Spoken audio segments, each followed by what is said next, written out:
I honestly think you might see it. Matt probably thinks it the same way. I don't think we're that far away from the conversion of fairways to warm season grasses. Maybe not 15 years, but maybe 20, 25. I think it's coming. It doesn't matter if you believe in what climate change or what the purpose was or politically or whatever. All I know is it's getting hotter. I mean, it's pretty easy to see.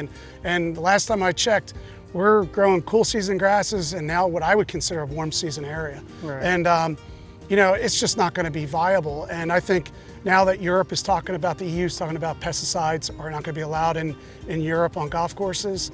They're strongly debating in 2024. I just started reading about it. That's going to come our way. And you know, I was talking to a superintendent locally. He said he was looking at renovating a course. I go, if you ask me, I would do your fairways in Zoysia. Yeah. I mean, wouldn't you, Matt? Absolutely. Yeah, I just think that's, if you were to ask me what I think is, not maybe 15, maybe 20, I think that's the future. And just as bentgrass was the future in 2003, 2004, it was the end of Poanya for the most part.